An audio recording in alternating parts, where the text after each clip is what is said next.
Good morning, everyone. It's quite energizing to be here today at the Digital Asset Summit in New York at a time when the US is looking to be the crypto capital of the world. For the last 2, 3, 4 years, the mood was, let's avoid the US, but there was no doubt that you guys would eventually come roaring back, and we're here now, and it's quite awesome to see. But so we are here. But who the hell are we?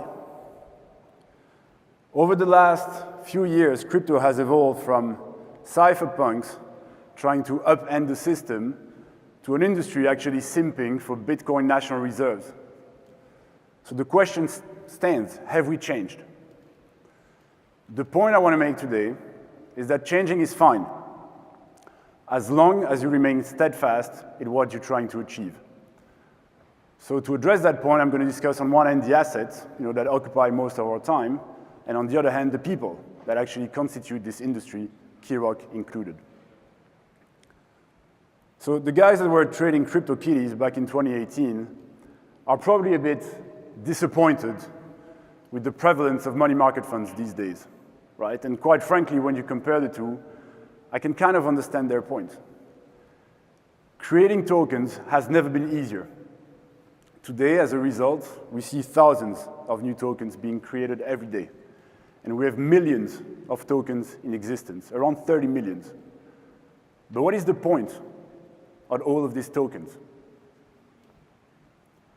Crypto is a proof of concept. It's proving the concept of digitally represented value.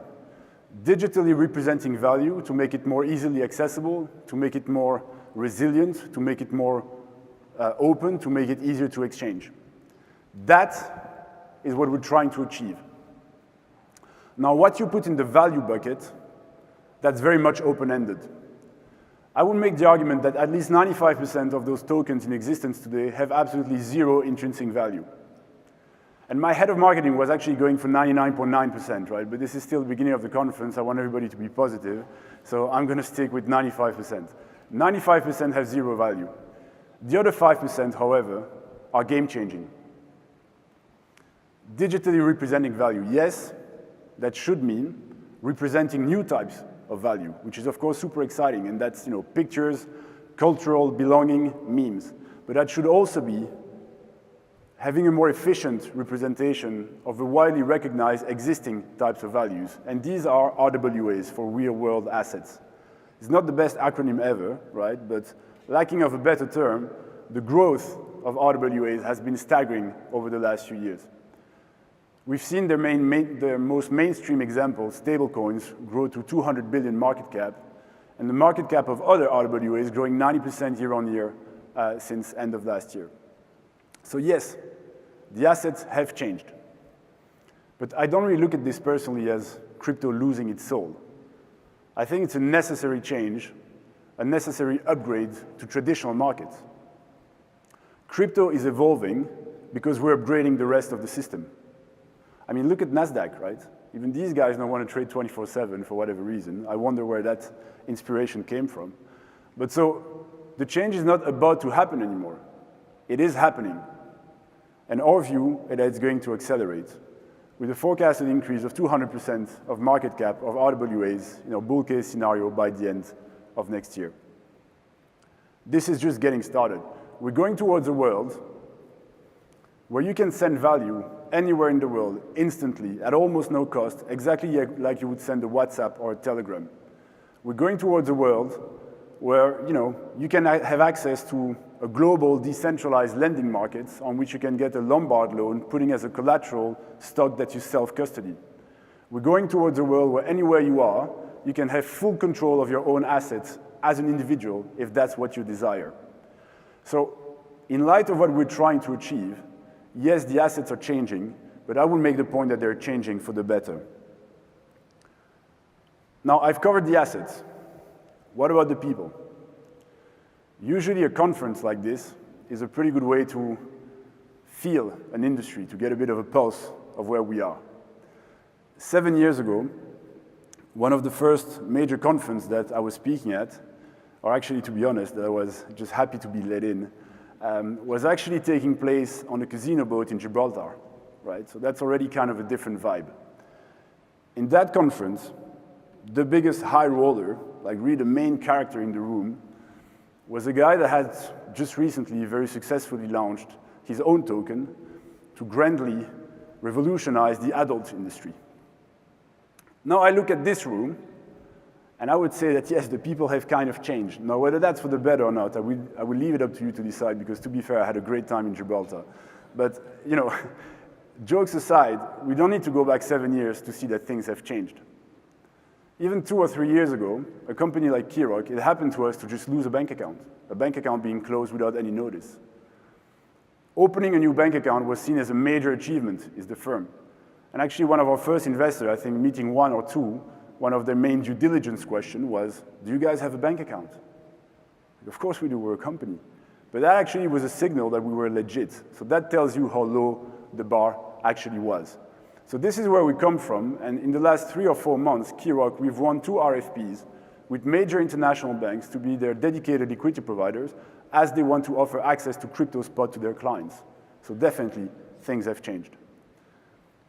There are people in this industry that will say that crypto ETFs are not the big revolution we've been working for.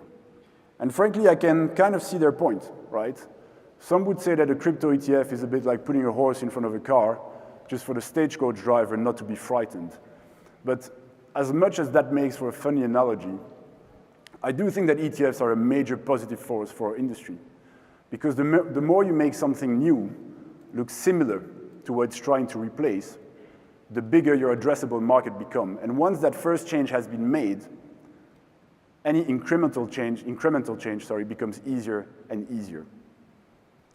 As long as change remains what you're trying to achieve, I think that enacting it with a growing group of institutional participants is actually the proof that we're succeeding. So I've covered the assets, I've covered the people, the industry. Now what about Kirok? The assets we trade on have changed, the counterparties and the clients we serve have changed. Have we changed? Now come on, this is a conference, right? So you cannot expect to have a full 10 minutes without at least 1 or 2 cool announcements, right? I have my marketing team to keep happy.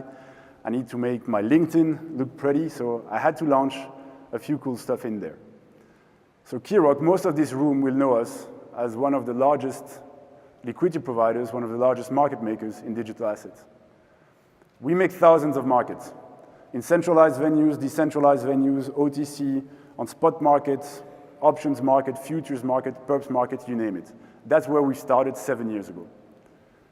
From the very beginning, we've always been a service provider, never only a prop shop. And working very closely with our clients, we realized that their needs were much broader than just liquidity provision or market making, just like their needs are much broader on traditional markets. And in order to address those needs, yes, you need the best pricing, the best execution, but you also need institutional client service. Kirok has both as a global crypto investment firm. Our activities today are very similar to the crypto equivalent of a TradFi capital markets business. Today, I'm very happy to announce the birth of the Kirok Group that combines our existing capital markets business with our upcoming asset management business. Thank you, guys. We have the best trading infrastructure in the business. We have the best pricing, we have the best execution. But we also have a very deep DeFi expertise, having been active on more than 200 dApps for the last 5 years. Kirok Asset Management is going to combine those 2 expertise to provide our institutional clients with a fully compliant, on-chain access to asset management products. Now, for the last 7 years, we've built our success on never cutting corners, always building for the long term, always keeping compliance in mind. So as much as I would like to leave this stage and just leave you guys with a cool announcement, I'm actually going to continue to do that. And so I need to say that our asset management products are not going to be immediately available in the US. They will be as soon as full compliance can be ensured. But I have to agree that leaving you guys on just a compliance warning would be a bit of a mood kill. So instead of doing that, I'm actually going to make my LinkedIn even better and go with announcement number 2. So to ensure that those US-specific restrictions and warnings are actually irrelevant as soon as possible, I'm also happy today to announce the launch of Keyrock US, which we actually incorporated last week. Somebody really wants a promotion. So the US is back. There's no denying that, right? And Keyrock US is going to be led by our Chief Commercial Officer, Robert Valdez-Rodriguez, who's born, raised, and based in New York, where he will open our offices. The US is the biggest capital market in the world. Keyrock is eventually going to be the biggest financial institution in the world. So I think that is an absolutely great fit. Now, to conclude, yes, our industry is changing. We have more and more assets on chain, we have more and more institutions interacting in the market, and we see global crypto-native players like Keyrock emerging. This change should not be fought, it should be embraced. You know, as probably a newly minted crypto enthusiast, all suited up, would say, who you are or who you thought you were should not get in the way of what you're trying to achieve. Now, a proper crypto OG on Twitter would phrase it a bit differently. What can be, unburdened by what has been. These are two faces of the same coin, and yes, that pun was intended. We're constantly adapting, but we're all striving to change the course of finance, and I believe that we're well on our way. Thank you very much.